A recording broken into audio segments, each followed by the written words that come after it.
Good morning, good morning. All right. Facebook says they're setting up the live. Let's see. Okay. Hey, how are you all? Good morning. I hope you can hear me. All right. I'm going to keep I'm on my laptop here. I have my phone over here to my side because, as you know, Facebook is very messy with Facebook Lives these days, and I can't necessarily see comments or anybody who is joining or comments until after the fact, which I hate because I feel like I'm here talking to myself, and then I end and I refresh, and everyone's like, oh hey, like it's like I missed the whole party till after the fact. So I have my phone. I'm going to keep refreshing, and let me know if you are joining me live on this morning. Okay, I am live. I see that. I see that live here. So I'm going to try to watch my phone and see who is joining me. So this is a little bit of a detour from the regularly scheduled programming. I have been doing a series on, what did I call it? I got a little distracted. Oh, it was like the real actions needed to launch your digital product business. I did that last week. This week, my topic was how to keep the process risk-free, which I will try to get to, but I have a little bit of a side topic I wanted to talk about. Then number 3 next week will be how to keep your sanity during the process of starting your business. And then I'm looking at my paperwork here. Final, what can a digital business truly look like? And the reason I'm taking a slight detour today is I was in an all-day kind of learning workshop yesterday about subscription-based or recurring revenue products, which is not what I'm talking about here, but she showed us this like amazing way to use AI like in this process, and we were just blown away. Like we all got distracted from like the topic at hand, and we were like, wait, how did you do that? How did you do that? So I'm not going to teach you that today because I don't know how to do it yet myself. I just learned it yesterday. But I did want to talk about AI because you know what I want to say first. I have been distracted because of Florida, and I am, oh my gosh, I'm so stressed. I was texting in a group I'm in yesterday. I'm like, I have leavers guilt, like that I left a year and a half ago, uh, for many reasons. But Hurricane Ian was kind of my final straw. I rode that out alone, and it was just so stressful and so scary and so I don't know everything. So now my old town where I lived for 22 years is looking like it could be a direct hit, which will be, catastrophic. Catastrophic. So the good news is I have been, texting with friends and neighbors. They've all evacuated, which thank goodness. My mother has not, she's refused to evacuate. She is not in an evac zone, and she's much further inland, but Hurricane Milton is going to be catastrophic. I mean, when you have the mayor of Tampa on saying like if you don't leave an evac zone you could die, like that's crazy. It's not crazy, it's awful, but it's I think any of us who think, all right, I see somebody has joined me. I'm not seeing it on my laptop, so I'm looking on my phone. Who's joining me? Who's here? Who's here? Say hi. Say hi. I will see you on my phone. Okay. I'm telling you, Facebook's got to get their shit together with this Facebook Live on. Okay. I'm looking. I see viewers on my phone. I don't see on my laptop. It's like the same old story. So say hi when you can, and I will keep an eye on both so I know who's here. I'm going to keep refreshing. Let's see if I can do this, if it does anything for me. I wonder if it'll let me do this, if that helps at all. Hang on, I'm trying Facebook Live stuff here. I don't even know no, that's not going to do anything. Okay. I don't know. Anyhow. Okay. Let me know who's here. So that's why I've been a little distracted. But yesterday, so Florida, get out. I mean, get to higher ground. I don't know. It's very scary. Very scary. But okay. So yesterday I sat in this teaching. I'm learning about like subscription based and recurring revenue type products because I'm working on something. But she was showing us this thing that she had done in ChatGPT that I'm like, oh my gosh, this is like really unbelievable. So I just wanted to spend a little time talking about AI today, because if you're not using it yet, my take on it is it's not going anywhere. That train has left the station. And it's definitely worth learning and figuring out how to use it either in your personal life and or in your business that you're starting, because I literally use AI every day, every single day. So I think one of the reasons, like when people say to me, oh, I'm not going to do AI, it's too scary, it's too this. The truth is, I mean, we said the same about the internet. Yes, there's going to be things to contend with, et cetera, but the truth is it is here. It is here. We're using it. And we're there. Okay, I see more joiners here. I'm sorry, I'm looking at my phone. I apologize. Like, I feel so distracted. Oh, it's Pam. Okay, hey Pam. I see you on my phone, Pam. I don't see you on my laptop. Okay. Yeah, don't be left behind on the AI train. And I think when people say to me, oh, it's like this scary thing, but yeah, it is, but it's also the world we live in now. And so I think embracing it rather than just being afraid of it is a good thing to do. I use ChatGPT every single day, like literally every day. So I just wanted to talk a little bit about AI. And so, basically, we've all been using AI for a long time. When, when Amazon says, oh, hey, you bought this, you might want to buy that too. Like, this is all AI. It's basically machines doing things that, humans can do. What I know about AI, which is very little, by the way. I am not an expert. I am not an expert. It's not like they can't think. Like, AI cannot think.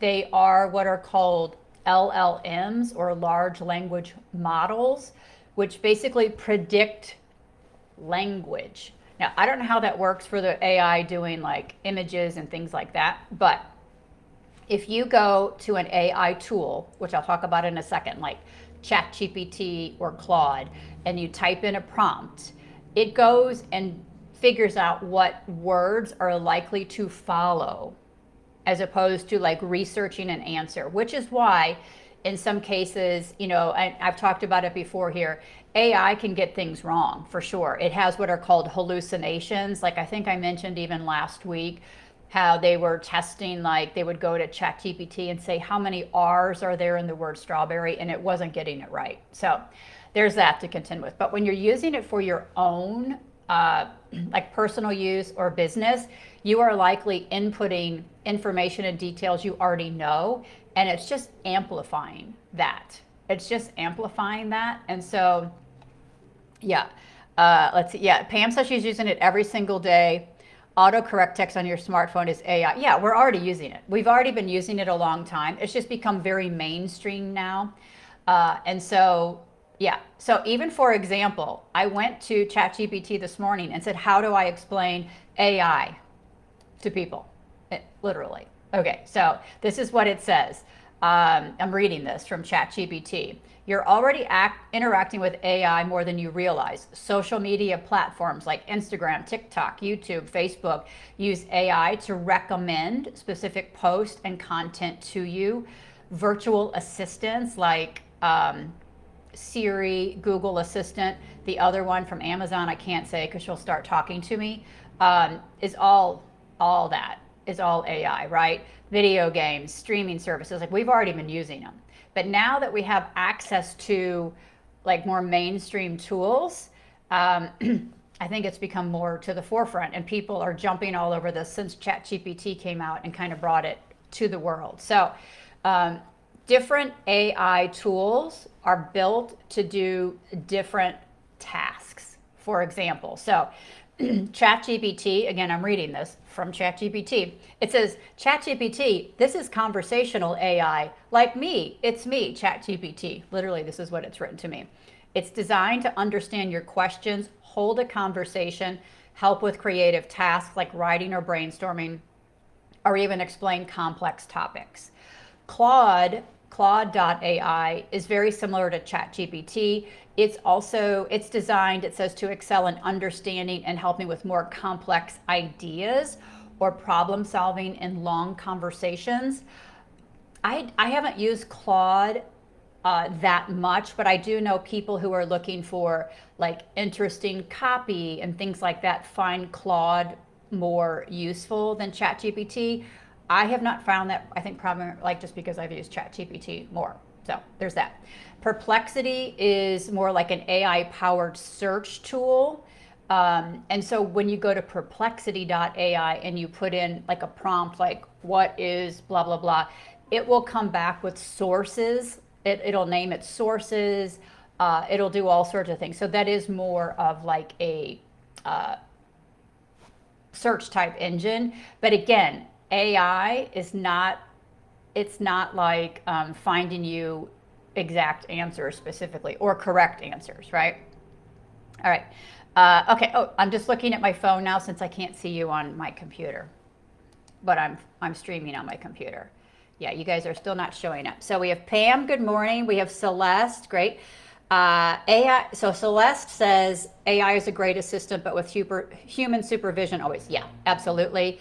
Pam says she likes Perplexity because it gives references. Yes, like I was just saying, it'll give you the sources, which is great. It can also take you down a rabbit hole because then you start clicking on the sources and go, go, go. Yeah, AI is not search. It can give, it can definitely give, incorrect answers. So, all right. I'm sorry. I'm looking at my phone too. Distracting. But yesterday what happened was, so let me explain. So I'm most familiar with ChatGPT. There's the free version and a paid version. The paid version is $20 a month. In my opinion, 1000% worth the $20 a month.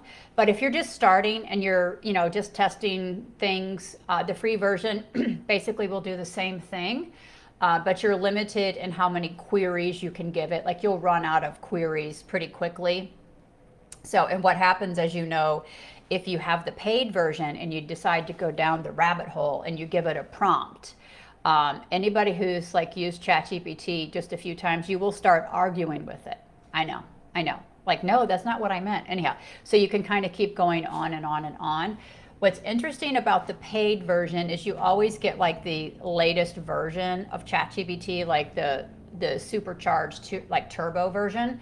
But more than that, you can give it things like custom instructions. So within ChatGPT, I have custom instructions that say, hey, this is my ideal audience. Here are my products. Here is what each product does. Here is, blah, blah, blah, right?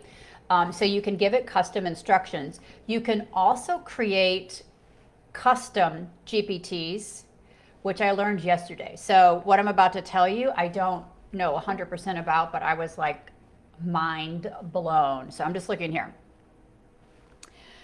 You don't mind me using my phone? Yeah, well, because Facebook, Meta needs to get their shit together. Just saying. Meta, you hear me? I know you're listening to me. As an aside, I know these apps listen to all of us.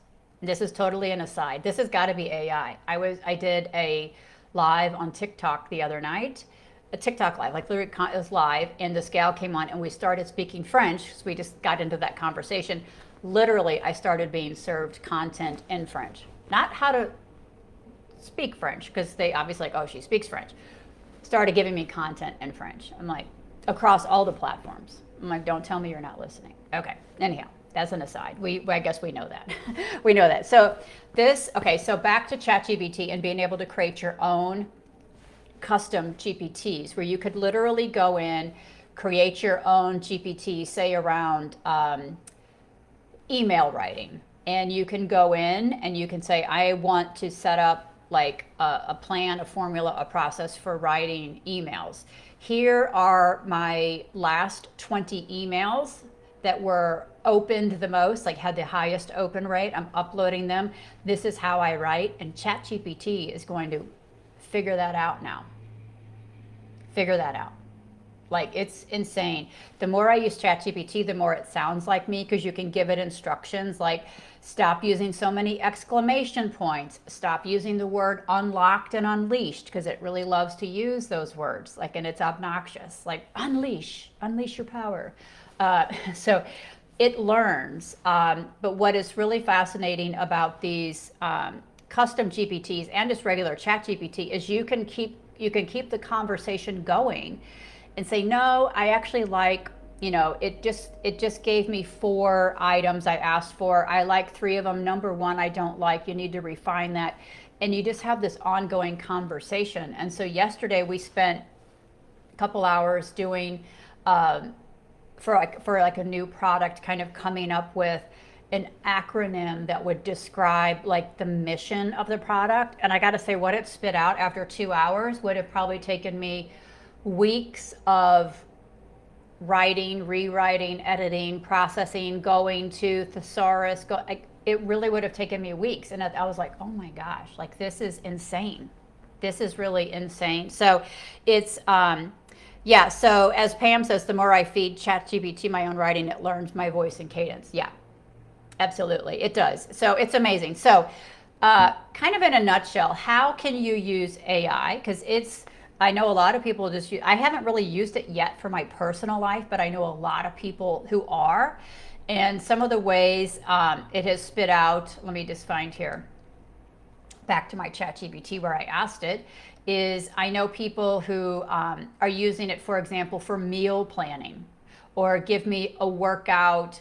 Like you could go in like, okay, so this is embarrassing. Yesterday I injured myself very badly. I can use my left arm better today, but it was really bad yesterday.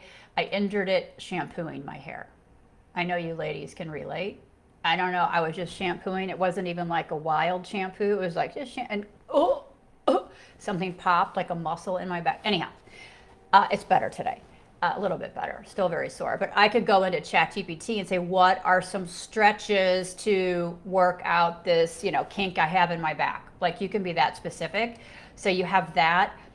Smart home assistants, I know is really huge. Like my mother is totally into this. Like she controls every light, every ceiling fan, lights come on at a certain time, all these things. It's also being used quite a bit for aging in place, which is pretty incredible. So you can there's different apps you can use like Alexa or Google Home or any of them, whereby, for example, my mother with her neighbor, if she hasn't opened her cabinet where she keeps coffee mugs by I think she has it by 8 or 9 in the morning, it alerts the neighbor to check on her because she knows she gets coffee every morning. So it's pretty cool. So I think in terms of aging in place type assistance, it's going to be pretty cool. Time management, you can use your Google Calendar that will suggest meeting times, will time block. It's insane. I haven't gotten too deep into that. You can create language translation is huge. Language translation has gotten pretty incredible. There's even AI now that will take a video of yours and translate it in your voice into another language. It's pretty insane. So that's kind of cool. But if you're ever traveling or whatever, we used to have Google Translate, which was okay. The new models are so accurate. You basically just, I know doctors are using it if they get a patient whose, language is other than their own and they can speak in and it translates for them. I don't know. It's crazy. It's crazy everything here. I'm just checking my phone here.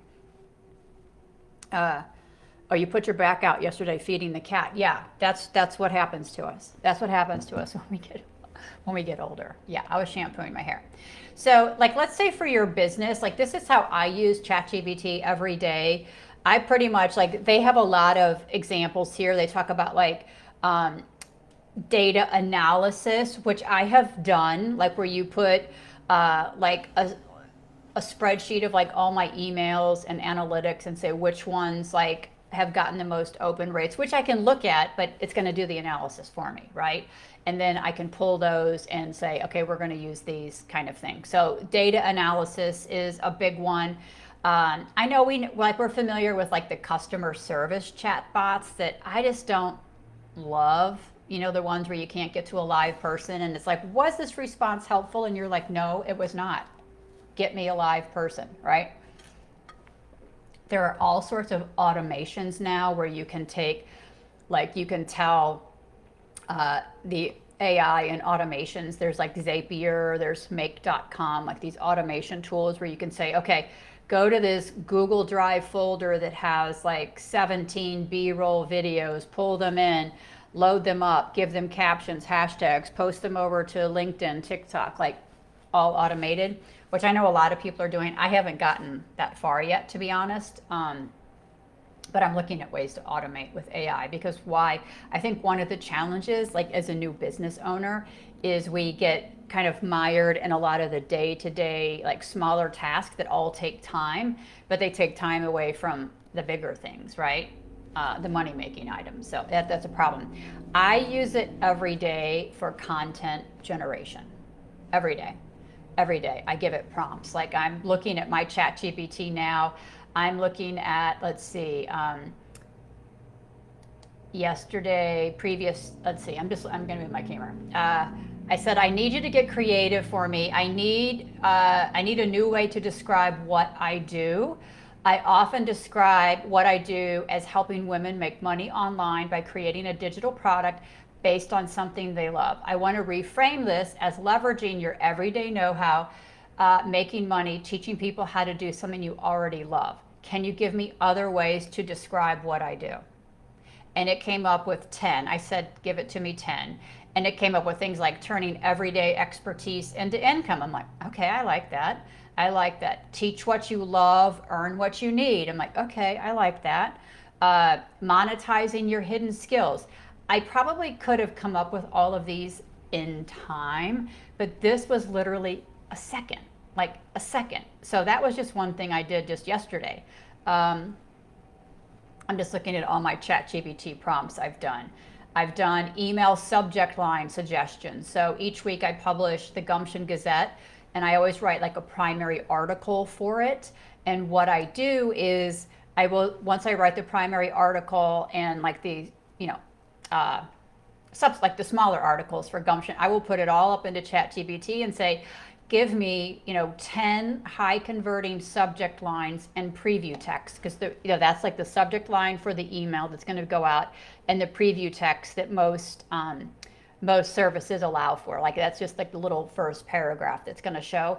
It will spit out really great ones that I can choose from, or I can obviously adapt. I always edit it a bit, but just the speed at which it reads the text, it grabs the concept and spits this out is like just shocking to me. So yeah, Pam says, I use it to help me write my books. After I write my draft, I put sections through ChatGPT to help clean it up for clarity. Yes, absolutely. I do a lot of that as well, where it's like I will write and write and write, and I tend to be very verbose. I'm like, can you clean this up? And then it's like half as long, and I'm like, oh, and we're still saying the same thing. So that's good. So the content creation part of it is like astronomical. You can put anything in there. And I think the cool thing about like a ChatGPT is it is conversational. You have a conversation with it. Like, I need help, being more creative with this. I need this. And one trick I've learned, there's a woman I follow, she's on all social media. I follow her on TikTok, mostly Sabrina Romanoff, who is this young woman who created this big AI company, sold it for millions. But all she does now is free AI education. She's like, nobody should be paying for this because it's AI, it's free. Like, you just need to learn the basics, and then you can literally ask an automation how to use it.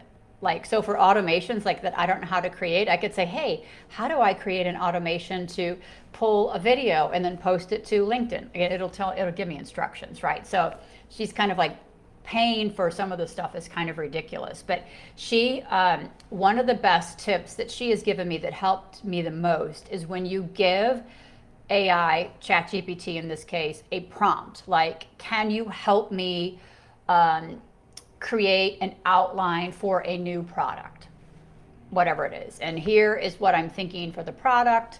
Here's the audience. Here's, the premise of the product, blah, blah, blah.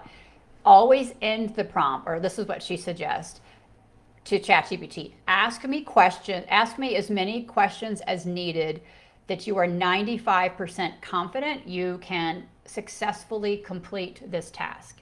And sometimes ChatGPT will come back to you with many questions that you answer, and then it will give you an answer. Sometimes it just asks for clarification, but it has like improved the output I get tremendously. tremendously. Like it's incredible what it will spit out, and it remembers it. I've put prompts into ChatGPT before, just kind of being lazy, like prompt, what is this, and it will come back and say, are we talking about the Gumption Gazette product? Are we talking about your Pilot to Profit? Like, it will ask me, like, what are you talking about? Because it doesn't know. I haven't given it enough information in the prompt. So I think that's pretty cool. Let's see here. I'm just looking at my phone. So Pam says, after I think I'm done with the topic, I always ask, is there anything else I should have asked you? Yes. Is there anything else I should ask you that I didn't? And the 90%, 95% confidence thing, it'll come back with a lot of questions. So like yesterday when we were working on this, kind of coming up with a general mission statement or premise for our recurring revenue product, one of the things was ask me all the questions you need. And it was really annoying because it was coming back with like all these like nitty gritty questions. But if you take the time to answer them, which we all should as business people anyhow, it's going to get to a much more accurate answer, which to me is just astonishing. So AI, I think the fear is like, I think having grown up like our age, like AI, computers are going to take over the world kind of thing, right? We kind of grew up with that from it. AI is never going to take over the world in the sense that you still need the human factor, but it's going to be pretty damn smart. I will say that. So I don't think AI will ever. I saw there's another gentleman I follow on TikTok. What is his name? Kyle. He's like another prompt like AI guy, but he was talking about this article that, you know, AI is not going to replace jobs. AI is going to replace the jobs of people who don't know how to use AI, because you still need humans to prompt it. You still have to have humans prompt it for accuracy. And I have found, and I think, you know, Pam mentioned this earlier, it's not going to replace the human factor. You still have to come back to any answer or anything it's spit out and humanize it. And there are even apps now that you can input your AI responses into it and say humanize it, which is kind of funny. Like, just humanize it yourself. But so that's like a known challenge, right? So I don't think AI is ever going to replace human. I also think there was somebody I saw the other day on TikTok. I clearly spend way too much time on TikTok. We don't have to have that conversation right now. But they were talking about how in the world of online business, like anything you want to do, creativity is going to become kind of like your best asset, because AI can only do so much, right? AI can only do so much, but humans that are creative, that you can't replace. And so tapping into like your creativity and your, you know, innovative thinking, and what about if we tried this? AI can't do. And another thing in this program I'm going through now about recurring revenue called the Subscription Lab, it's with a friend of mine and a colleague. Her name is Melissa Lands. She started this incredible company back in 2012 called the Fresh 20. It's a subscription-based like meal planning. You get a shopping list and 5 recipes. Way back before that meal planning was a thing. Anyhow, she's incredibly successful with this product, incredibly successful. But she's also an incredible marketer, and she studies trends. And she's like, 2025 is the year of humanizing stuff again. Like it's going to be the year of like face to face, even like Facebook Live, Zoom. Like people want real connection, like this kind of big jump to everything AI and faceless this and faceless that. Like people want real, like they want real meetups, like whether it's virtual or in person. Or so we're definitely coming back to the human, I think, which I think is great for us, especially the idea of creativity and this notion of like human interaction. Because let's face it, we over 50s, over 40s, we grew up with that. We didn't grow up texting LOL. We grew up having to pick up the phone, call people, actually speak to a human. Like we have that deeply ingrained in us, that ability to interact human to human, which a lot of younger people just don't because they haven't had the opportunity. And I think creativity, the sense like if you are taking something you've done for decades and you're turning it into a digital business, digital product, that real world experience for decades is so leverageable. I don't know if that's a word. Is that a word, leverageable? You can leverage it in that you have like so much like nuanced knowledge about the thing, and there's a lot of creativity in that. There's a lot of creativity in that. So it's like I could go to ChatGPT and say, hey, how do I, bake the world's best brownies? I'm just making this up. And it'll give me a recipe. But if I find your page where you're like, oh my gosh, I'm going to teach you my grandma's recipe, I'm going to give you the secret ingredient, like there's no replacing that. Like there's no replacing that. We humans still want stories. We still want connection. We still want points of relatability. And we have that. We have that. So AI is just kind of an assistant to kind of like shortcut some things, but it's not going to replace you bringing your own, ideas, your own stories, your own nuances, all of that kind of stuff to the mix. Yeah, Pam says TikTok support group. I know it's talk about AI. That algorithm is shockingly shocking. I'll say that. We know what humanized interactions used to feel like, so we are the best generation to bring it back and do it right. Absolutely. Absolutely. Like I know kids today, like even my nephew who is, how old is he now? 30, 32? Can I have a nephew 32? Is that, I guess that's possible. That is humanly possible because he's 32. I always thought, I would say to my sister, like, he's kind of like socially like, She's like, no, all the kids are. They just text. They grew up on games. They will text you, and they're going to text you in acronyms. He's a very smart guy. He's like a physicist, like math, double math, physicist major. Very smart kid. Can't really communicate on like a conversational level, which I find a lot of younger people just don't have that because they haven't had it. They haven't had it. I mean, think about it. We had to pick up the phone and call people. Like I remember as a kid, my mother would make me like call a place, like learning how to call people, like how to make your own like orthodontics appointment, like when I was 14 or whenever I had braces. I had braces for a long time. But I remember her making me call, like pick up the phone, dial. Well, we had push button by then, but dial the phone, talk to people on the phone, make an appointment, do the whole process to learn how to talk to people in the real world because it was a skill we needed, which we don't really need anymore. You just go to the app and schedule your appointment, and like we never have to talk to a human.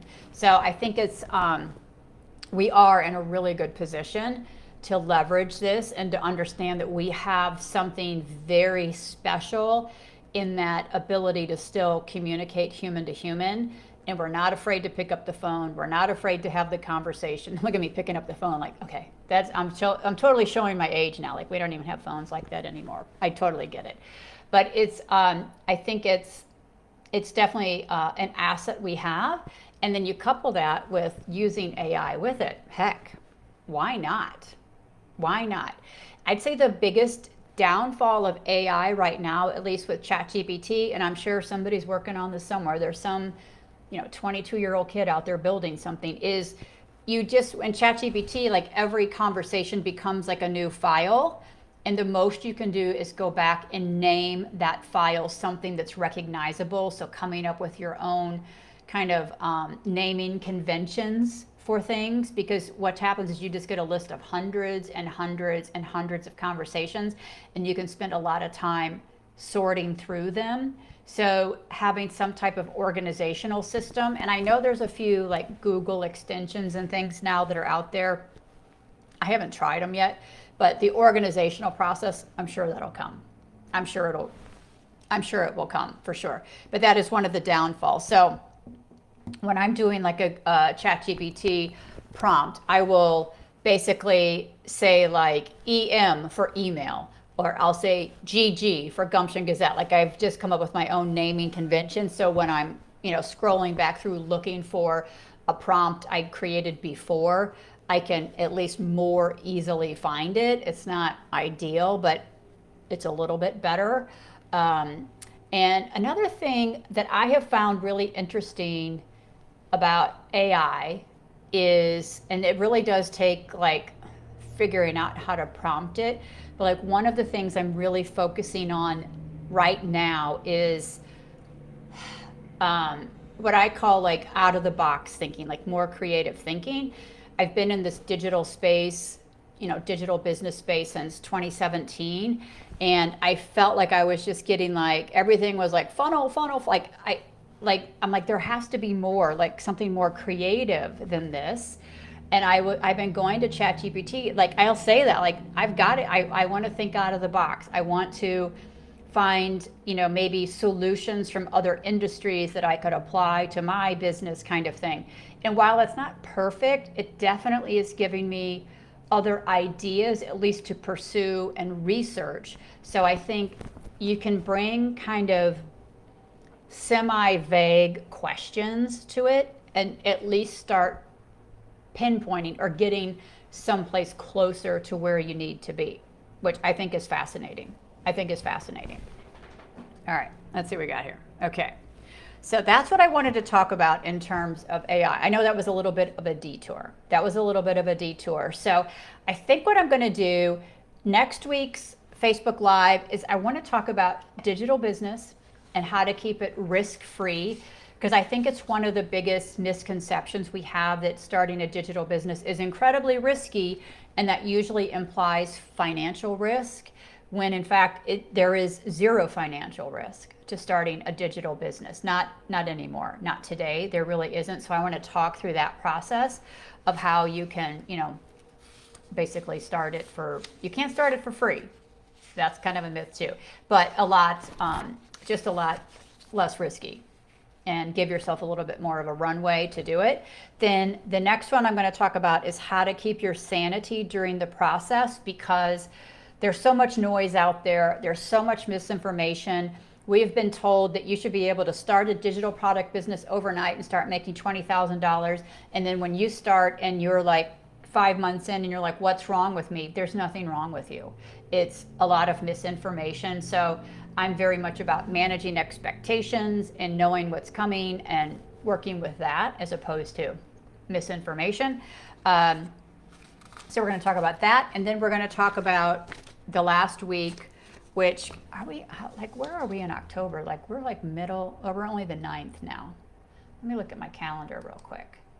All right, let me look at the week. Let me look at the month. Okay, so today is the 9th. 1, 2, 3. All right, we have 3 more weeks, and that's perfect. So 3 more weeks. I have 3 more Facebook Lives planned in that series. The last one is, what does a digital business really look like, or what it can look like? Because really the sky is the limit. It can look any way you want it to. It could be one simple product that you market, on a more basic level, and it's going to generate $1,000 or $2,000 a month for you after you get it set up, to more of a full-time business. So it's kind of everything in between.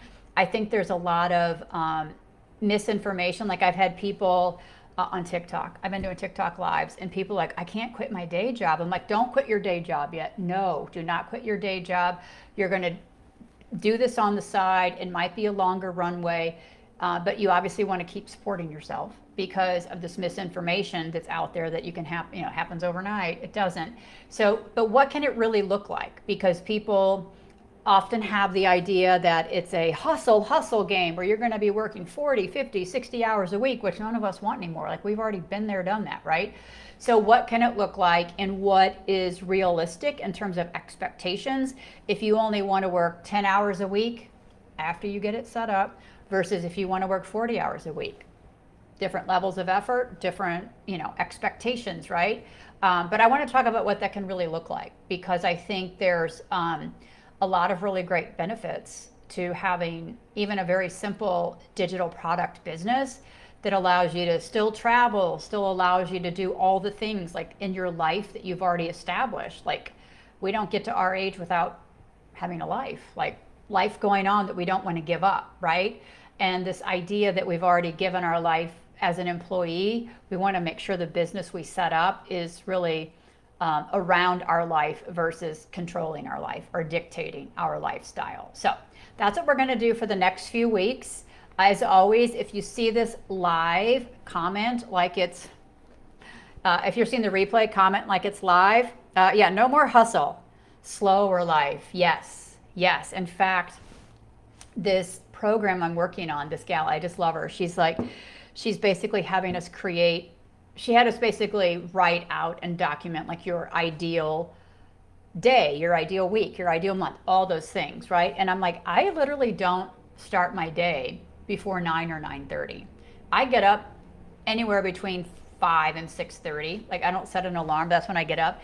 But I like my slow mornings. And when I say slow, I mean me, a cup of coffee, the doggo on the couch, either looking at email or watching TikTok or doing nothing. Like, and I literally will not let anybody, nobody's going to come into that. Nobody. Like I will go broke first before I don't have my slow mornings now. So we were all kind of laughing about that. But I think the cool thing is with your own business, you can set that up. You can set that up. Like I often talk about Mondays for me are always designated for personal admin since I'm single now, like alone, like just getting stuff done, as you know, like getting the oil change, like all, you know, all that kind of stuff. It's a lot. So and I know that if I don't get it done at the beginning of the week, like designated, it'll haunt me. It'll haunt me all week. So Mondays are pretty much personal admin days. And if by chance I'm done early, then I'll sit down and work in the afternoon, but it's pretty much designated. And Friday afternoon, no, there's no point. There's no point because my brain's like, no, we're done. I pretty much don't work past 3, maybe 4 sometimes, except, I mean, I'll do sprints and whatnot, but for the most part, I don't force myself. I've learned not to force myself. Anyhow, we can set that up how we want it to be, right? So that's the benefit. So this month, except for today's little detour, because I was very inspired by AI yesterday, is really about the realities of a digital business, keeping our sanity, not risking anything, and really accessing this opportunity that is so incredible and viable, but there's also a lot of noise around it that we have to sift through. So I want to sift through that. But, you know, my message is always, you know, as a woman over 50, you are in the best position, best place. You actually have the real assets needed to create very successful products. And I've even started, I've done it before on here, but I've started doing videos on social about things I would pay for. Things I would pay for. Like the other day, one of them was, so my little dog who's 11 is fearful. She's afraid of everything. And if we're walking someplace and she gets spooked, she will no longer go back to that place. So we kind of run out of options. So I live in an apartment building on an interstate, and we were walking one day and this big loud truck came by and scared her. She will not walk over there. I'm like, we gotta walk. Like the vet says you gotta lose 2 pounds, like you're chunky. So I'm like, I would pay for somebody to teach me how to help my fearful dog be not fearful. Like that is one thing I would pay for. The other thing I said I would pay for is I've been thinking about hosting a like a New Year's Eve or a holiday like open house style party. I remember my parents doing it as a kid. It was like all day long, people would come and go, dressed up, but I'm like, how do you plan that? What's on the invitation? For how long do you have it? How much food do you need? Because you don't know how many people are going to be there at any given time. How do you keep the food warm? All the things. I'm like, I would pay for that.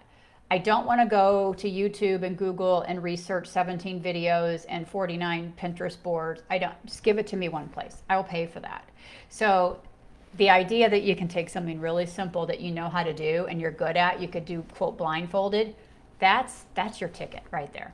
Anyhow, that's what we're talking about this month is realities, and absolutely do it. And like I said, if you catch the replay, act like it's live. And all right, We will see you next week. Yes, slow morning. Yes, coffee, journal, reading. Yes, absolutely. Awesome.